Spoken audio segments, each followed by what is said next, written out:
You are tuned in to a Fireside Chat with Zany Mystic. Join us now on another exciting metaphysical journey. Relax, tune in, drop out, and take a seat by the fire as we explore new realms and possibilities. This is Magenta Pixie. You can find me at magentapixie.weebly.com. But now, here is Zany Mystic and guest. Enjoy the show. Greetings, everyone, and welcome back to a Fireside Chat with Zany Mystic.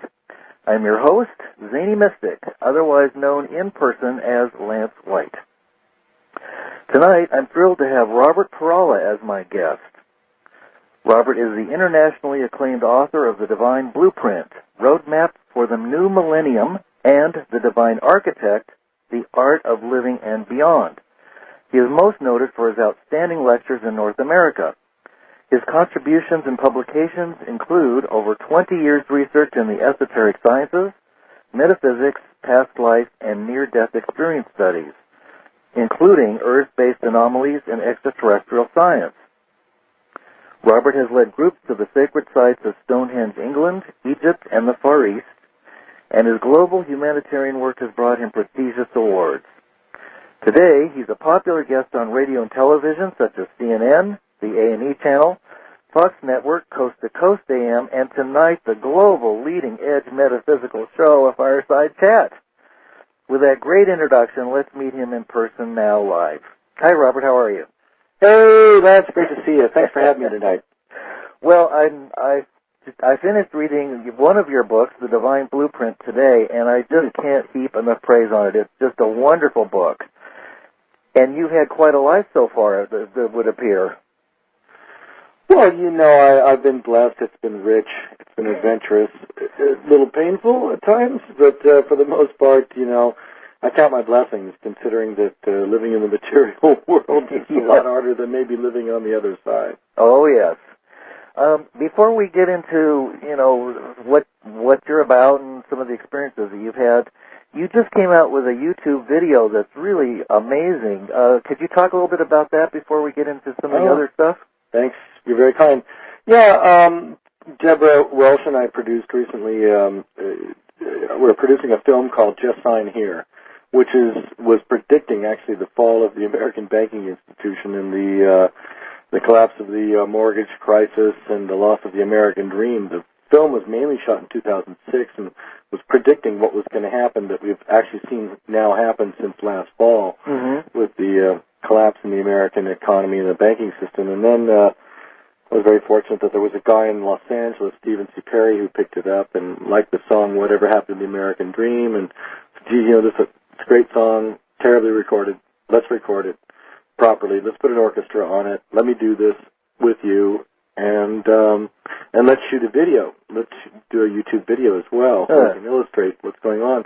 And so it resulted in that, and now you can see Whatever Happened to the American Dream on YouTube.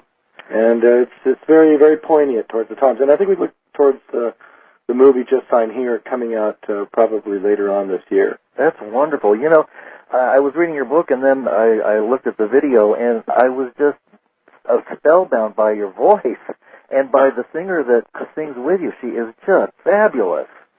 What's her name?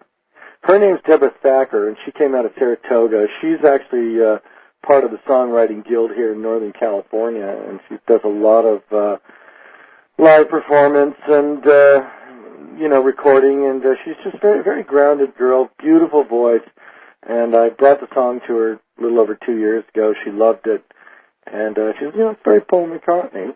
Yes, I was going to say, you even look a little bit like Paul McCartney in the video, and I just adore Paul. I mean, he, you know, one of the beginning of my awakening was with the Beatles, and you know, their experience, and I listened to it, and I just heard something different. It was like the Pied Piper was calling, and you know, it never stopped after that. Yeah, he's a charmer. Yeah, and you've met him too, haven't you? I was very fortunate. Yeah, I did meet him back in November of 2005, and about the last 6 months that he was with Heather Mills. I met him in Los Angeles at the Beverly Hills Hilton Hotel during the Adopt a Minefield Gala Benefit Dinner, which raises funds for landmine victims through the United Nations Association. And was only brief, but it was enough to leave an indelible impact. Yeah, on I'm me. sure. All my friends looked at me and said, "You're glowing, and you're standing about three inches off the ground here." You know? Oh yeah, even just watching it perform in a recording, you get that feeling. It comes through. Going back to the American Dream a little bit, the level of corruption and greed that we're seeing play itself out here, is this going to continue on? I mean, is the collapse continuing on? Are we just seeing the tips, the edges, or the tip of the iceberg, do you think? Well, you know, I think that the polarities on the planet right now are quite divided and quite profound, and I think those that are seeking higher ideals, standards for living, and are looking to contribute are there's a lot of growth, there's a lot of profound growth in the spiritual, metaphysical, arenas and community. On the other hand, you know, the old world is still very much there, and it's sort of an old world versus the new world meeting, and there's an awful lot of, you know, the corruption aspect of, whether the clerics or the sheikhs or whether they're the Mexican mafia or drug cartels from Afghanistan. You know, it's just they're going to do what they do, and they're completely based here in the material world. In other words, they really feel under this sort of spell and illusion that this is the primary goal here is to get rid of the white Anglo-Saxon devil, which is an illusion. And then at the same time they're, you know, while they're so religious on one end, it's odd that they, you know, a great deal of them are involved in corruption, etc. And in the meantime, you have other people that, you know, are seeking higher guidance and actually making contact in the higher realms with the Pleiadian or Elohim or whatever you want to call them. You know, it's a time that has never been seen like this ever before, and the fact that you can look at so much, and it's a time of choosing sides. Absolutely. Absolutely. And you've actually had direct experience with, as many of my guests have, with higher dimensional beings and light beings and so on. Your description of the first visit, maybe you could talk a little bit about that. You were 21 or 22 when you requested you want to talk about that story, or is that... Yeah, sure, of course. Okay. Yeah, you know, I'm very happy to. I was just at the New Living Expo last weekend in San Francisco, California. Oh, wonderful. And I told people there, I said, look, you know, I'm 53 now, and I'm probably going to go to my grave telling this same exact story, and it will say on the back of the epitaph on the back of my gravestone will say, he stayed with the same damn story all the way to the end. And that's what I'll be remembered for, if nothing else, maybe. I'm sorry I had to ask you But, that. you know, that goes part and parcel with maybe because it happened, maybe that, let's consider it a launching pad, at least for me. Right. Of 30 years of this research. And then, of course, you know, maybe I can turn it around and then return back what I learned from the experience and gained in the meantime. So to answer your question real quickly, you know, I just, you know, I was very fascinated by the thought that there were other beings out there, that they could hear what we were feeling or sensing or saying to each other, that I felt that there was a community. In fact, you know, even going back to like John Lennon being with Maharishi, and when they came back from Maharishi, they learned, what did you learn while there? And he said, well, we learned that thoughts were things and could, you know, that they were real things and had the ability to travel. If you sent a thought form into the universe, someone might respond to that. And years later, when I was 21, I just concentrated, lit a candle, very simple experiment, and I was 21 years old. You never think anything will happen, but, you know, we love to play. And I was on the California-Nevada border in what's called Heavenly Valley, of all things. It's right there on the California-Nevada border where it's actually at Lake Tahoe. Yeah, I live not far from there. Beautiful area. Oh, it is very beautiful. So I sent the thought form out to the universe, and you know, said, you know, if there's anything out there, you know, I'd like to be I'd like to make a connection. If there was a connection, I would use it for world service, or I'd turn it over the experience to other people. Perhaps we could grow from this. You know? Very naive, very fun, very not thinking, really putting a lot of thought or even belief in it. Actually, it was.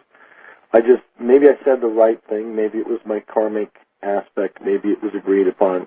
Whatever. Yeah. Something out there perhaps heard the request, and nothing happened. I went to bed, and I was downstairs in a 2-story townhouse-style cabin. About 2:30 in the morning, I was startled awake at what sounded like almost like a freight train going through the living room, a deafening sound, and suddenly the whole room became charged and illumined with activity, almost like there was lightning in the room. Mm. And then suddenly, what looked like literally 3 8.5-foot tall silver cosmonauts of some sort materialized in the room. And, when people hear that, your mind doesn't really have room for that, really. I mean, for me experiencing it, we didn't have room for that. I didn't say, oh my God, the experiment's working, look at what's it. No. No, it was like suddenly being catapulted out of the material world like this and being placed in a state of suspended animation where I remember at one point floating as they did something to me to float me somehow in a blue-like bubble. Uh-huh. I remember inside my body or inside my mind, it felt like I was a particle point trying to find an anchor for itself because I could hear my mind's voice. Mm-hmm. But at the same time, it was so filled with so much distortion and so much activity and so much shock that there was only snippets of me existing, and I only remember was I was suddenly levitated above the bed somehow. Uh-huh. Somehow they had the ability to open up the side of the house, and there was like a tunnel, like you see in the motion picture Contact. Oh, yes. I'm okay to go. Yes, I love that movie. Okay to go. And somehow I went through this wormhole, and I disappeared out the side of the house, and I was taken with these things.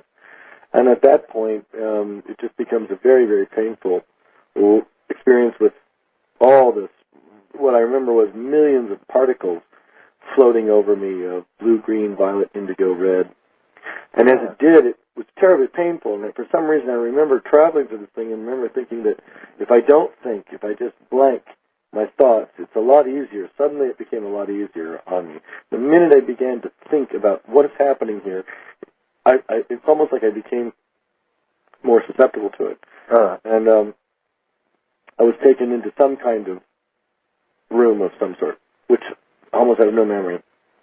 And then back to the wormhole, and then back into the bedroom, and then lower down on the bed, and then the storm eventually disappeared instantly, and the beings just disappeared. And I had no idea what had happened. The first couple hours was just, just completely startled, paralyzed would be more like the word. Yeah, yeah. Eventually I pulled myself out of bed and crawled to the mirror and found that I was soaked in something like an oil or a honey substance. Huh. And I had tremendous sunburn across all the front part of my body. And then I threw up and eventually went back to my bed and laid down, and I had there was an odd thing that happened. I'll mention this, and then we can maybe go into another question if you like. But yeah, the odd thing was I remember closing my eyes, being fully awake, and being completely, utterly in a state of shock from whatever this was. And when I closed my eyes, strangely enough, I had a 360 panoramic view. I could actually see around the room. Huh. And that eventually went away, and I went and fell into a deep sleep. And by the time I woke up the following morning, which there were no witnesses, my parents, my sister, and my brother-in-law had slept upstairs. They had no idea that anything had even happened. They didn't know. My mother was standing over me and asked, trying to wake me, and I looked up and I wasn't sure where I was. Oh, wow. And I kind of looked around and everybody was acting normal. And I lied there and I thought, how could they have not, I said, did anything happen last night? They go, no. They have no idea what had happened. They were completely removed from the experience. And I had, this boy, you got a big sunburn. I said, yeah. And that was it. And I locked myself in my apartment for 3 months in Los Gatos, California after that. When I came back and only went to work, I didn't tell anybody about it for the first 3 days. No one. I didn't believe it had even happened. I didn't know what it even was. I think that when we wrote the first chapter of the book, Divine Blueprint, we called it Angels in Spacesuits because there was a large period there where, well, maybe angels come in spacesuits. Maybe that's what that was. And then eventually I made my way to J. Allen Hynek, who was recording Project Blue Book at the time. So I'm one of the original guys, very young at the time, who made my way eventually at that same year in 1978 to, and then I met Richard Hoagland before he had all the silver hair he has now. Oh yeah, yeah. And William Shatner and all these other J. Allen Hynek and Edgar Mitchell. All these guys were out there, and here I was, a young 21-year-old amidst the convention trying to figure out what was going on. Wow, amazing. A lot of trailblazers out there. You found out later on that those were Arcturians, is that correct? Yeah, you must have read the book. Well, we feel that that's what it was. Because in a 30-year search, you go through trying to figure out what it was. Oh, absolutely. First of all, it bears mentioning that I never had another dream or a flashback or anything since that night. I've never seen those things ever again. Interesting. Only in my memory. The Arcturian thing came up in 1992, and then that came. The story quickly behind that is that I had a reading, and the lady had told me, that this was a very real experience, and that these are Arcturian cosmonauts. They're scientists of some sort. Mm-hmm. And then a week later, I had another reading with a totally separate person, and they didn't know each other, mm-hmm. who had said the same thing. But interestingly enough, both of them, and this was hard for me to understand at the time because this was many years later, it said that that there was some sort of implantation on the back of my neck. And neither one of these people knew each other, and both of them mentioned it within a week period of each other. And both said, you have an implant on the back of your neck. And both of them had said that these are some sort of Arcturian aspects. I thought it was remarkable accuracy that two people could tell a similar story and not know each other. Absolutely, and they're referenced in your book, too, so, people can get in touch with them to find out. Because a lot of people are starting to kind of come out of the E.T. closet now, and it's not such a frightening thing. What was I going to ask you? Well, there were other visitors that you had subsequently from Pleiades and other places, isn't that correct? Oh, yeah. We're all being visited, Lance. There's no one here that's not being visited. The only difference is that some people that are being visited are made aware of the experience and then can remember it or witness to it, a part of it, or even altered dramatically from it. But so some are just having more awareness of it than others. I think what I was going to say, they're putting words in my mouth, it seems, is that some of them, if not all of them, are various aspects of future selves and multidimensional aspects of our own being.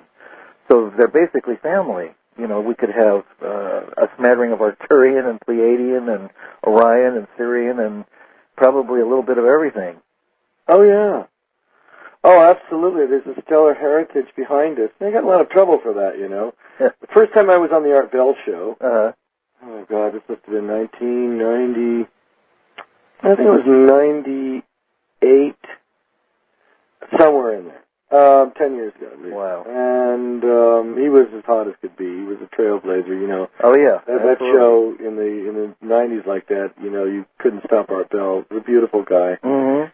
And, I'd said that, I found in the lost books of the Bible, specifically in Job, that you could actually find in a Christian bookstore. Mm. They have lost books of the Bible and, other writings, the Gnostic and the Dead Sea Scrolls, etc. I found this line, literally, it said that we were descendants of the house of Pleiades and the house of Sirius. Mm-hmm.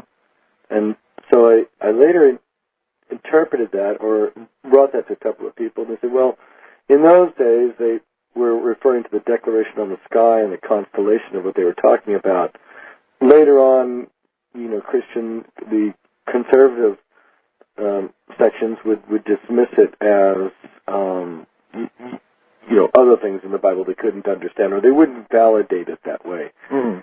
But we can see now through things like the Dead Sea Scrolls and the Gnostic text and others that there's a number of references that we are descendants, meaning that mankind is maybe from this aspect. And then, of course, you go into other things like Zachariah Sitchin's work, or other people will say, well, it's definitely a bloodline that's been brought here, and that the planet is seeded somehow. And I'm not going to argue the Adam and Eve point or whatever, but yeah, exactly. It makes sense. And then if you trace back the karmic grid line of souls that are coming here, the karmic-bound souls that are commissioned here, you find that there's in past life regression and other things. You find, there's definitely a description of another area of existence before this lifetime. It seems to point to this area, and then the monuments too. Oh yeah, your travels to Egypt talk a little bit about that, and the writings and the carvings and everything. Do you want to talk a little bit about Egypt? That was quite a journey. You also had a near-death experience on the plane. Yeah, we were on the last day before the trip. We'd been in the Valley of the Kings. We'd gotten sick about halfway into the trip on a 15-day trip. We got sick in Luxor. 47 out of 50 of us got sick, including me. And so we went through all the desert just being completely, utterly sick. And I got to the day before we were going to leave, 2 days before we were going to leave, we arrived at the pyramids of Giza. And I thought, it's incredible. Here I am. I'm just sort of a slight shade of green color now, green-gray. A true alien. Yeah, really white, green-gray, just pale. And I remember standing on my balcony and looking at the pyramids, which was across the street from us, and thinking, God, I traveled 9,000 miles, and I fell 500 yards short. I was too sick to get across the street. Wow. And so I made it the next day. I did make it into the King's Chamber and everything, and then I came back, and that night was the night before we were going to leave. And a doctor finally we'd gotten a doctor, and he said, well, he advised me to stay in Giza, and that I would check myself into a hospital the next day. I was way too hydrated to fly. I'm not staying in any. I've had enough. I'm not saying I'll check myself in New York. If I can't make it any farther, I'll check myself in New York. But he gave me an injection of some sort of antibiotic. I went to sleep that night with my roommate Colin, in the other bed next to me.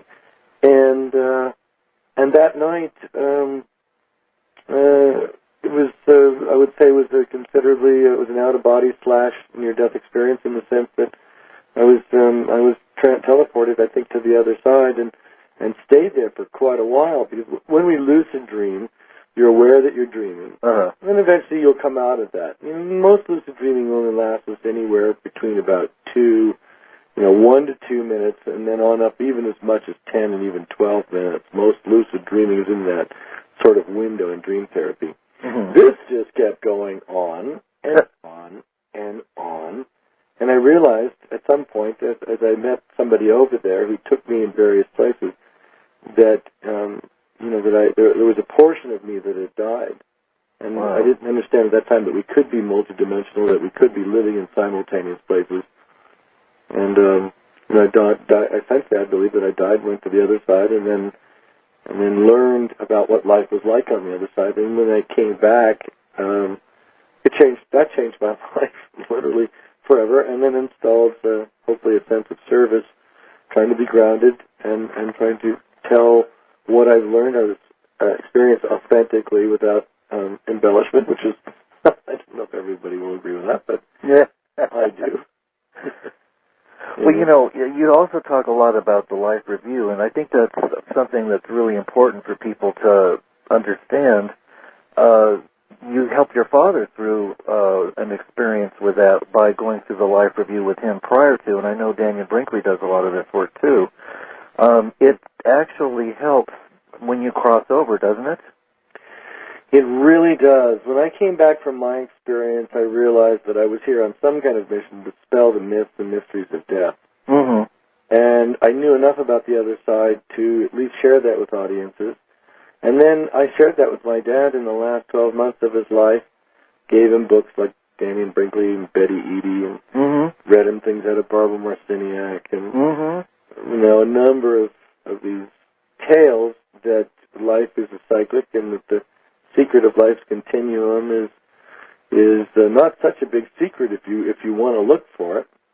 And it was really about the fact that we don't really die. The physical body just simply runs out of time, and it simply can't sustain itself in the material world under the laws that are here because of the physical decay, mental and emotional decay, etc. When people die, for the most part, they see in a blinking of an eye almost their entire life at the point that they die. And then they can become very startled at the change in location, which could be anywhere from the point where they've died, where their body is, to actually being teleported quickly to another aspect of existence, depending on what they want to do or what the guides and committee and what you agree at a soul level to do. Right. Some will exist here and say, I'm sorry, this is an illusion, there's been a mistake, this is real, and I couldn't have died because this is real, and there's an argument that breaks out. And then there's others that simply are relieved and quite amazed that they did it. It can be any number of things, depending on if you died suddenly or slowly, where you're at in your awareness and how you died, how the guides wanted to bring you out, and how they present themselves. It can be very different for everybody, just like a person walking out in the building in the New York streets feels differently about what they're encountering. Two people come out of the building, they both see something different. Yeah, absolutely. The Seth material kind of indicates that we might each have our own dimension, including anything that can perceive, with eyes, is living in its own world, literally.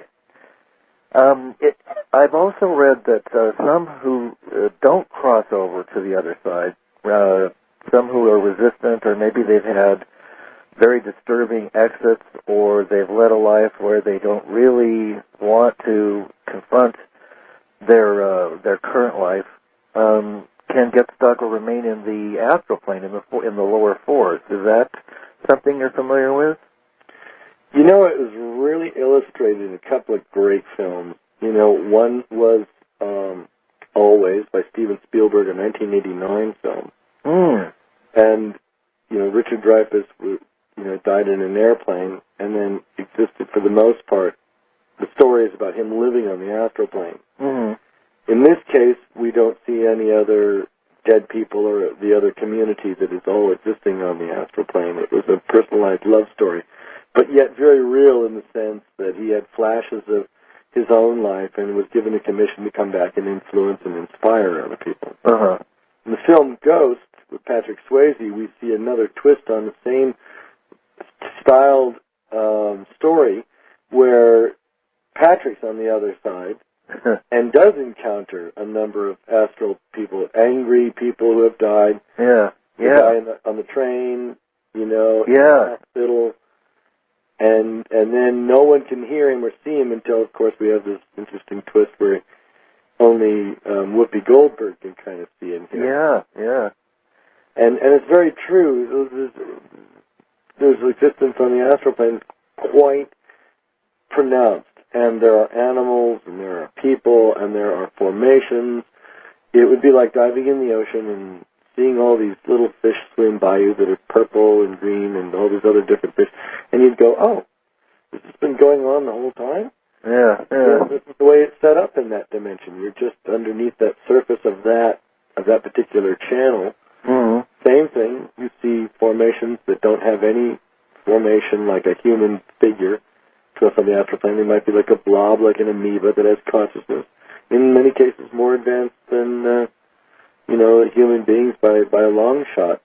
Interdimensional creatures. I've had one experience that I could definitely say was the astral plane, and it seemed like it was extremely busy and staticky and noisy and buzzing, and there were multiple things going on, and time kind of merged into, you could just sense different timelines and things. It was very disturbing. I wanted to comment because you mentioned these various movies, and you've often been compared to that little kid that was in the movie The Sixth Sense, which is one of my favorite films. Why is that? Well, when the movie came out, it was incredible timing for me. I mean, I just released Divine Blueprint, and it was just starting to kind of make its way around the country. I got a lucky break. I was in Barnes & Noble and Borders by Christmas time of 98. When the movie came out in 99, we were well integrated. Our timing was just right on top of the release of the film. And then I'd done an ad, that would tell them where they could find me as a radio guest. And it started kind of from the radio aspect of, you've seen the movie The Sixth Sense, now we've got the real thing here, Well, Robert sees apparitions. These are dead people, Do you believe that, dead people are standing around you? Well, he's going to tell us this morning. And that's how it started, and it kind of took and took and took, and other people would hear other people's show, and I went on Coast to Coast, and then that's all it took was Coast to Coast sort of launched that, too, with the movie and then the comparison, and then I was explaining, that, I saw dead people, and in fact, the funny part is that we're the dead ones, and they're more alive than we are. Yeah, absolutely. This is like Gunville Melchizedek says, when you come to planet Earth, this is as dead as you're going to get. Yeah, absolutely. I totally agree with that. And of course, we're compared to sheeple today because we're so dumbed down with, various intentional methods, and also just the sheer nature of being bombarded by so much stimuli. You mentioned that we're being influenced in our growth here by spirit guides and other esoteric forces, which we're not aware of, and I totally agree with that. Why do you say that? Well, because the field around our body is interacting with other fields that we just don't see, because they're not in the material world, because our field can't be seen in the material world for the most part. And that field is malleable and susceptible to other energetic forces that can actually become a part of it. Some, we have spirit attachments. We have sometimes polyps in the field where the field has been invaded and carries a little polyp of some sort. It could be an entity like it lodges itself. You might say it's like a spiritual parasite to a degree. And in other cases, there are muses and all kinds of characters on the other side. And how many times have you gone to say something, Lab? Have you ever gone to say something in front of a little group of people or friends? Suddenly what comes out of your mouth is not at all what you were going to say. And you go, did I say that? That's not what I wanted to say. How did that happen? Yeah. And it's a little like Bewitched. Yeah, well, it happens all the time on this radio show. Sometimes I just kind of blank out, and I'm not even, I know I'm here, but the words are coming out, and I don't know where they're coming from, so I just figure they're the right ones to say. I'm just being given my lines. Yeah, sure. Oh, they love to use radio and medium. Yeah. They love to have a voice on shows where they can reach more souls. Absolutely. I mean, that's what it's all about, isn't it? Well, there is, and it's good that they can do this. And there's a certain amount of non-interference clause that goes along with it. The astral plane is mixed with beings that are just like us, that are obeying the laws of the land, and then there's others that are jumping from person to person and trying to cause havoc and throw spins on things. Yes, we see it coming out in the news. There's spins on many things that aren't completely accurate by any means. Oh, totally. I call those Republicans. Well, you said it, and to a degree it's true, but it's true with all races, religions, creeds, peoples, societies, and communities. I mean, bankers. You have all kinds of you have all kinds of people that are beings that are we're not all our thoughts are our own. A lot of times we have a thought and it's kind of given to us, and we're not sure who's doing the talking. Yes, yeah. Yes, absolutely. And I think you mentioned this in your book too, that during periods of transition there are more people committing suicide and murdering other people. And I just read something today in the online about the increase in people killing off their relatives and then shooting themselves. Right. I consider that to be part of the process that we're going through of cleansing and purification, which is leading to an ascension process.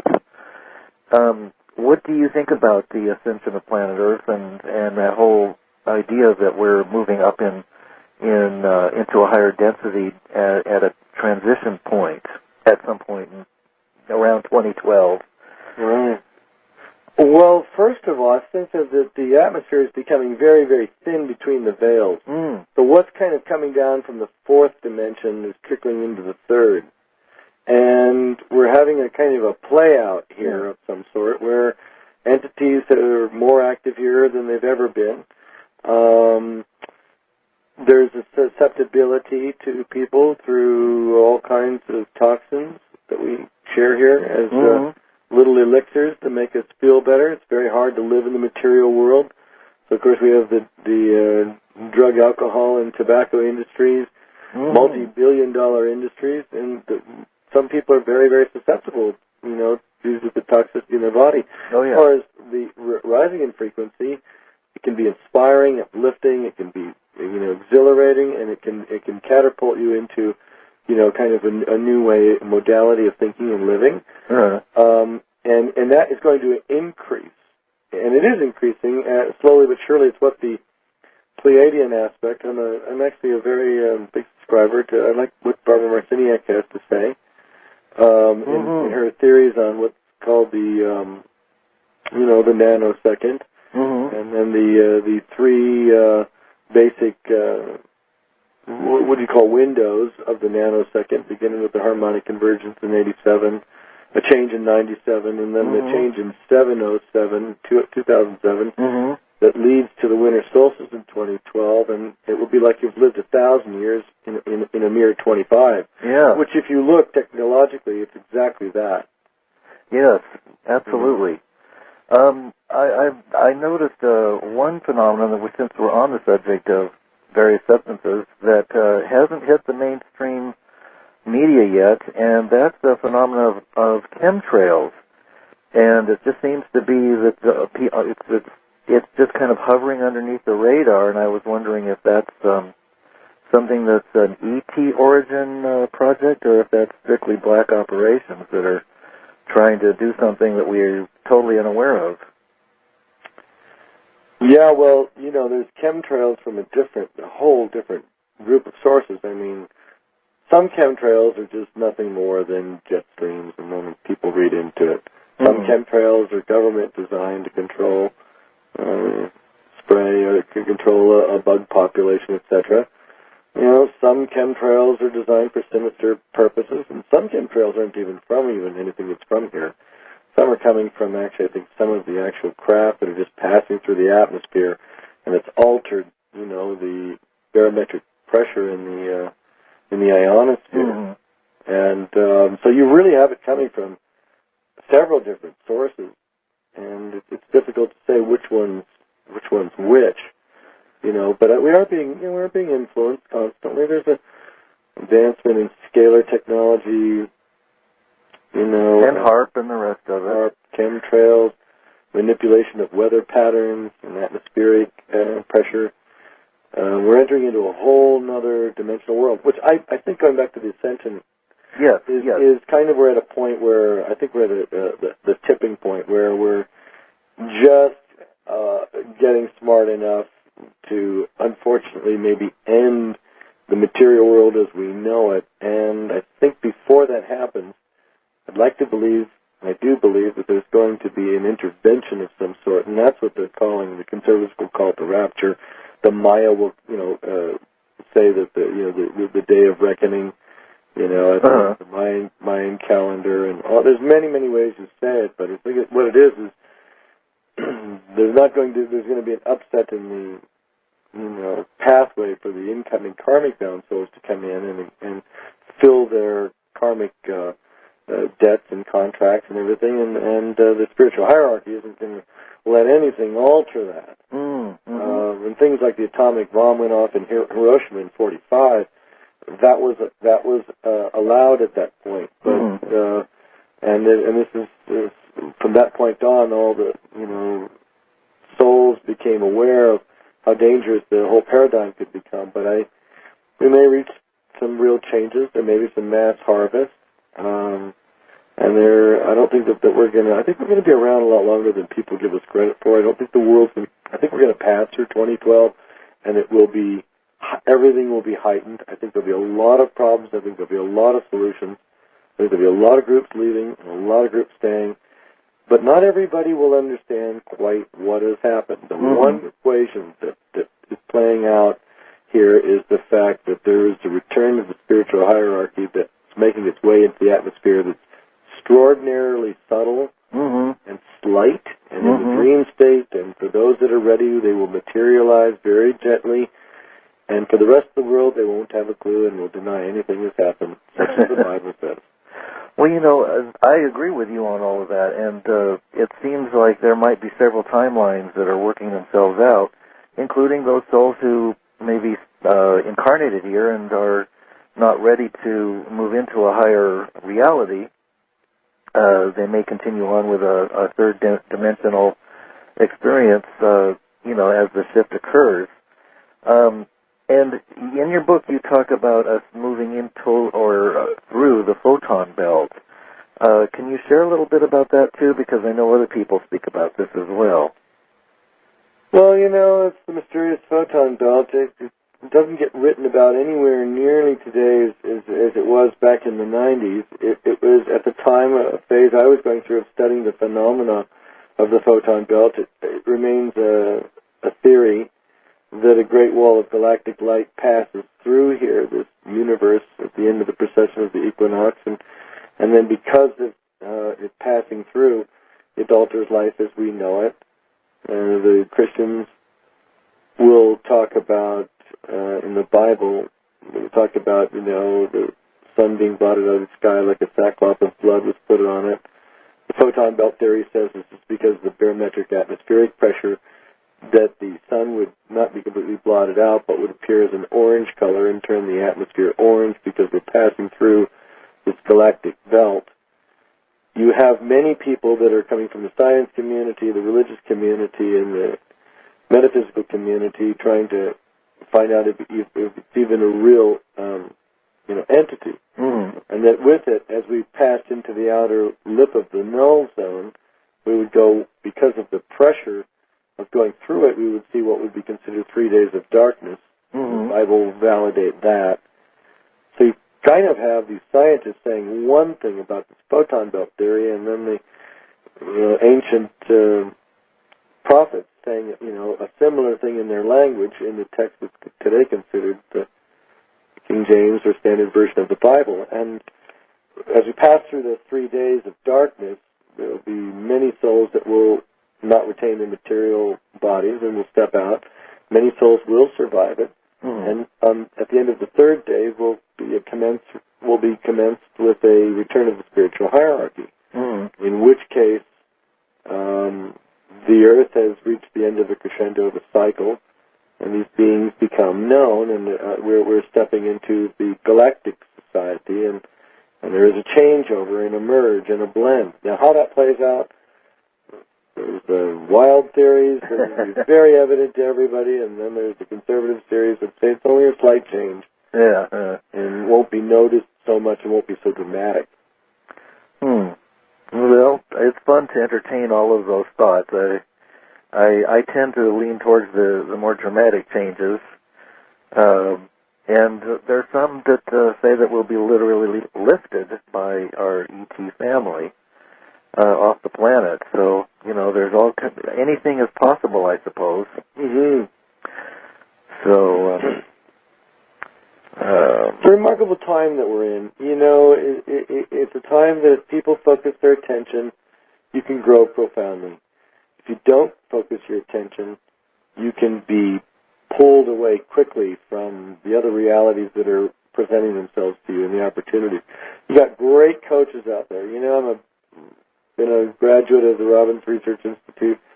It's more down here, it's Tony Robbins, this kind of thing. But, you know, what he's saying and what the others are saying, whether they're esoteric or they're more of a down-here style coach, pretty much the same thing. Stay very, very present. Stay focused. Where you put your attention is where you will be. Yeah. And more so now than probably ever before because of the tremendous acceleration in the cellular aspect and the esoteric aspect. So, you know, I would say those that are coachable, listen to people like the Eckhart Tolles, or these kind of guys. Good spiritual medicine. And Wayne Dwyer's a pretty good one too. He's kind of mainstream, but he's got a lot of good messages.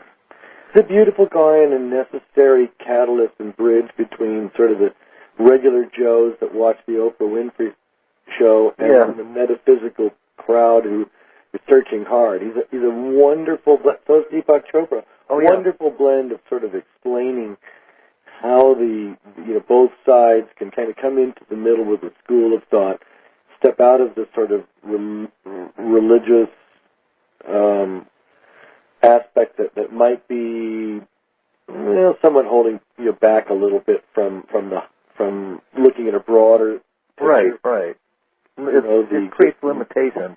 Patterns and behavioral models and belief systems are pretty ingrained here. Those guys are wonderful bridges. I like to see the work that I've done being exactly that.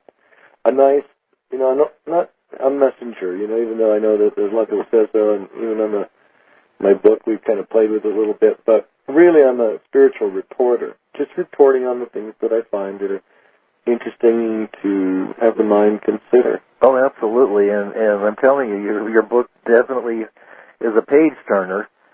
One of the things that seems to be common about all these different schools of thought is that it's really vital. Two things that I notice that are important is it's really vital for us to be present to our thoughts because they do start manifesting more rapidly, and the importance of learning how to love ourselves first because we seem to be riddled with insecurities and fears and doubts and so on and so forth. And I think you mentioned that some about in your experience that you had on the other side as well. Oh, absolutely. We're constantly bombarded with thousands of images, from the television to the people that are walking on the material plane to the other side. Sometimes I'm not sure who's doing the talking here. Sometimes like a lot of people, I can be very serene, extraordinarily grounded, very nice, feel good. Yeah. Other times I feel as though like a radio station in between channels, there's just terrifying static. Yeah. I become very confused. And the astrological conjunctions, I think, are largely to be considered here. It used to be where I didn't really consider them. They go, oh, well, so-and-so's in retrograde, and all this, blah, blah, blah. I didn't pay much attention to it until the last few years. It's become really serious where I consult my astrologer and say, where are we at in this window? Yeah. And I'm filled with thoughts that aren't mine, it's filling me with some things that, hey, what is this? And well, it'll pass. You're going through this, and it'll pass by, 2 days. And within 2 days, it would pass. Yes, yeah, absolutely. I've noticed the same thing. And also that my awareness sometimes spirals up and down, and I go through brief periods that, again, seem to conjunct, like you said, with astrological aspects. And I just seem to have forgotten everything that I thought I knew, and then something pulls me up, and then all of a sudden there's more awareness and more attention, and I'm back again. And like you said, we have so many thoughts that sometimes it's almost like having a stand-up comedian in there, and other times it's not so funny. It's so true. Very true. Very well put. Yeah. Your loved ones, are they still contacting you? Are you still in contact with your dad, for instance, or any of the people? Funny, my dad has come back quite recently, been very, very present, very much here, I think. I've had a couple of instances where I sit with a friend, and we would start talking about him, and all of a sudden my friend looked at me and said, it feels like your dad's here or something, or something, and there would be something said that would be a word that only he would use. Yeah. And there would be like a little flash of light, or whatever in the room, and there would be kind of this feeling of, he was here. Recently, a woman gave me a hug and said, do you smell something? I said, yeah. And my dad used to wear Aramis, cologne and everything. Once in a while, just wear a little bit of it, And suddenly we both smelled it. And I thought, how can that be? She goes, I'm not wearing anything, perfume. And I thought, how could that be? I smell it, and she smelled it. And she says, it feels like your dad. Is your dad here? And I go, well, yeah, I think so, because that's exactly the smell that he used to wear and everything, and that smells just like him. And I felt it too. We just had a spooky moment. Only 2 weeks ago. Wow. Occasionally I've smelled the cologne of my mother. She used to wear Lucien Lilong, and I'll just get just a brief whiff of it. And now I just assume that probably there's so many spirits in the room that I can't see that if I saw them, I'd probably go running, screaming out of the house. Yeah. And that if we have a feeling or a premonition or a thought about a loved one, they probably are there. You said something really profound that in your book about that too, that you were in the process, I think, of having a communication with the other side, and then you got very emotional, and waves of emotion wafted over you, and you said they had this sucking sound or something, and it dropped you right out of there. Can you talk about that a little bit? What's that our emotions, the intensity of our emotions, takes us out of these other higher dimensions? Yeah, when we're on the other side, when we have out-of-body experiences, when we're dreaming, we tend to go out of our body, and we tend to be held by the silver cord that is, embedded in it. We may be experiencing another experience in another dimension that's very, very deep. And then because there is so much emotion, the emotional body becomes very charged and active around the material body. And suddenly, because of that, it draws that spiritual sort of cord and your light body, and it kind of brings it back like a rubber band. That's why people, you always see in the movies, the person is dreaming, and then suddenly, they take a deep breath, they're startled at the change in location, which is now their bedroom, and they shoot up out of bed, and they go, oh, and they realize it was only a dream, And the two are very held together. If the soul goes out, the spirit goes out too far and gets involved in something, it can radio a signal back to the physical body and the light body around the physical body, and suddenly you'll be pulled back from what it is. Because you're to be in your body. Yet people travel all the time. You're to mainly be somewhat around your body.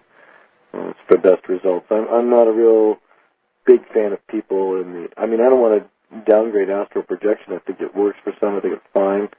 I just think it's a very, very volatile thing to kind of get into, and I think the best results I've seen as far as results, and I always go by results, consistency, is that it seems like people get the best results when they're very, very grounded, and that's where we probably should remain. Yes, I totally agree with you on that one. And in fact, you had a close friend, a very tragic death of somebody who spent hours meditating out at the end of her silver cord, and do you want to share about that one, the other experience? That was a very wonder about these deaths, that suddenly happen, like Danny Gans died over the weekend, from Larry King, who was a Las Vegas entertainer. Sometimes there's these mysterious deaths, and in this case, he kept obsessed with the astral plane, obsessed with visiting the other side, and she kept saying, I'm going to visit the other side.